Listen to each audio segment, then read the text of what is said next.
The Carolina Panthers released some draft footage that was spectacular. And I think there's a lot of pieces for us to chat about. But if you haven't seen, this has come from the Carolina Panthers from draft night, most specifically pick number 8.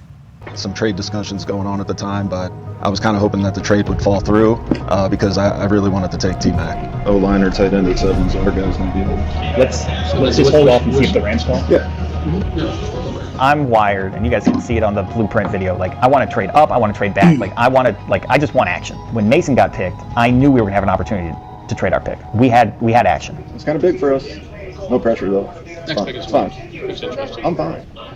So the Rams wanted to come up, and when you're coming up from that far, or you're moving that far back, the compensation becomes a lot trickier. Yeah.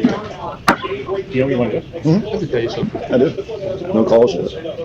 Oh, hang on. What's up, man? Just sitting here. What do you got? Before we went on the clock, before the draft even started on Thursday, like we had to figure it out, like, okay, it's going to take this for us to move back to 26. So it's 8. We're on the clock, and the Rams are asking, hey, do you guys want to do this trade? All right, let me collect it. All right, what did they say on their side?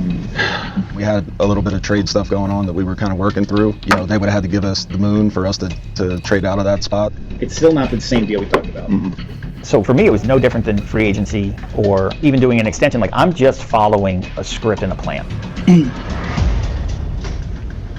How does that compare with this one? Yeah. Would you do this right now? Yeah. No. You would? Oh. The one we offered? Yeah. Would you do this? Yeah. Okay. Either they do it or yeah. We're just going to call it. Okay. We will do the thing that Dan had proposed. Okay, cool. All right, they're talking over. Like, I could feel my heart pounding. Eric leaned over to me and he was like, this is like a multi-million-dollar decision for us. I'm like, okay, great, thank you. There's 2 minutes left. You know, I remember looking up at the clock when he didn't get picked at 7 and he was there, like, it was like, boom. We already knew what we were going to do. It was just a question of, was it going to happen? Hey. Okay, cool. All right, bye. They're out. All right, T-Mac. Second, we like T-Mac. What I saw out of that video is a lot of things. Brant Tillis, I believe is his name, the executive VP of football ops, has a lot to say and is very chatty. Yeah. Okay. Yeah. Morgan, general manager there, is actually consulting with him throughout the entirety of it. I think what they were waiting on was a full haul. Like, hey, if they're going to offer us something that we can't refuse, we'll do this. But instead, let's get T-Mac. You saw Canales, the head coach, offensive guru, on the far side of the table, like, yes, let's go get T-Mac. What I noticed, though, was there's one point they looked at Tepper to get an answer. Tepper didn't say shit. All anybody has said about Tepper is that he's hands-on, too handsy, he's too involved.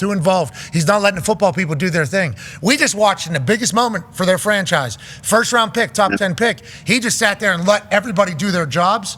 I think if you're a Panthers fan, you love everything you saw there. Do you agree, Rap? And what were they looking to trade for there? Okay, first of all, I do agree. I noticed that too. Like, Tepper was right there. You could tell, obviously, like, in tune with it, but let them do their thing. Dan Morgan and Brant Tillis have a really good relationship, and you could really see them kind of feeding off each other, like Tillis with the numbers, knowing kind of the value, on the phone with the trades. Morgan being like, all right, if we're going to do this deal, and I really felt like they wanted to pick. There was all this stuff beforehand about, like, Panthers are open to trading. Obviously, they were, but, like, T-Mac was a guy who you could tell, like, they wanted to pick. They would have had to be blown away. They didn't get their deal very quickly. T-Mac. I thought that was a cool moment. The Rams were the other team. They were on the phone with them. And there had been, some rumors about the Rams potentially coming up. Obviously, those were real. I believe T-Mac would have been either the choice or very much in consideration, which is so interesting because I think the pre-draft process, at least like the rumor mill, wasn't really kind to Davante, Puka, and T-Mac? Jeez. Right? I mean, but that's how, think about how highly the Rams had to consider him to be willing to trade all the way up. Like, that means they think he is a true number one elite guy. And for the Panthers to turn down what they no doubt had to turn down from the Rams, that they think that too. And I think, to me, that kind of puts it in a little bit of a different light as far as, like, how highly thought of a prospect he was. I love that clip. Yeah, I do too. I appreciate all the teams giving us access. You know, this is like why Hard Knocks kind of lost its luster, because all the team social and digital content teams are giving us access to shit that we've never seen before. Watching the 4 power players of the Carolina Panthers make the decision in real time on what they're doing, obviously watching it back, but you get it. That was beautiful. And if you're Tepper, hey, that was awesome to watch. Right track. Like, that's a lot of trust. That's like a lot of trust. And I think that's where, like, you know, people talk about owners meddling, which I hate that term because they are the owners. Like, they should do whatever they want, really. Agreed. That's what I was about to say. If I'm Tepper sitting there and we're doing that whole song and dance, and I'm like, Canales, how do you feel? He's like, I love T-Mac. Morgan, you could tell, wanted T-Mac. Yeah. He's general manager of the team. And then we're waiting for Brant Tillis, okay, who Important.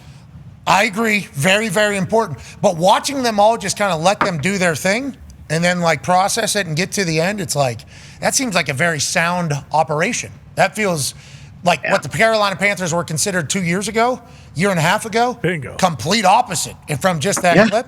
And feels like it's going to work out. Good for them.